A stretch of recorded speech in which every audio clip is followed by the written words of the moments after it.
প্রিয় ভাইয়ার আমার, তাহলে যেই ব্যক্তি বলবে আমার রব আমার আল্লাহ,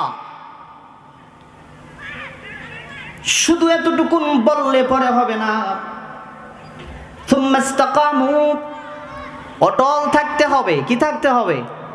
ইস্তিকামাত, অটল থাকতে হবে আমার রব আমার আল্লাহ।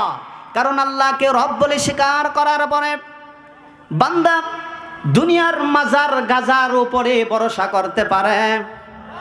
আওয়াজ হয় নাই? দুনিয়ার মাজার গাজার উপর ভরসা করতে পারে না।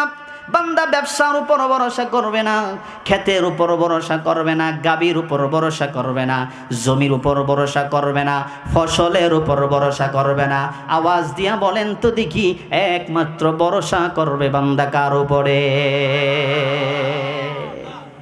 আল্লাহ আমার রব, ওই রবি আমার সব। আল্লাহ আমার রব, ওই রবি আমার সব। আল্লাহ আমার জন্য যথেষ্ট কিনা? এই আওয়াজ দিয়া বলেন যথেষ্ট কিনা?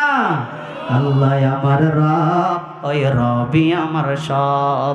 দমে দমে তন মনে তারি অনুভব। আল্লাহ আমার রব, ওই রবি আমার সব। জোরে বলেন সুবহানাল্লাহ। প্রিয় ভাইয়ারা আমার, ইস্তিকামাত থাকতে হবে রবের উপরে।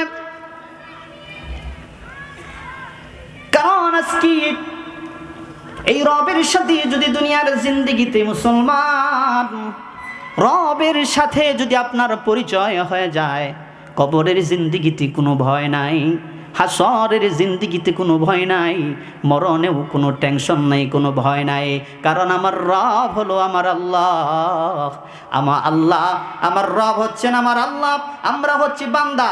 রবকে যদি রব বলে স্বীকার করতে পারো রে মুসলমান, বান্দা থেকে বন্ধু হয়ে যায়।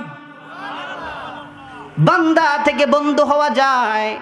একটা মানুষ যদি ইচ্ছা করে বান্দা থেকে বন্ধু হতে পারে। কোনো মানুষ যদি আল্লাহর বন্ধু হয়ে যায় গো, কবরে কোনো টেনশন নাই, হাসরেও কোনো টেনশন নাই, কোনো চিন্তা নাই। ওয়ালা তাহিনু ওয়ালা তাহজানু, কোনো ভয় থাকবে না রে মুসলমান, কোনো চিন্তা থাকবে না। বিনা হিসাবে বিনা বিচারে যিনি জান্নাত দিয়ে দিবেন তিনি কে? আওয়াজ দিয়া বলেন কে? আল্লাহ। রবকে রব বলে স্বীকার করতে হবে, ইস্তিকামাত থাকতে হবে। মাজারের উপর ভরসা করা যাবে? দোকানের উপরে, ব্যবসার উপরে যাবে? যাবে যাবে যাবে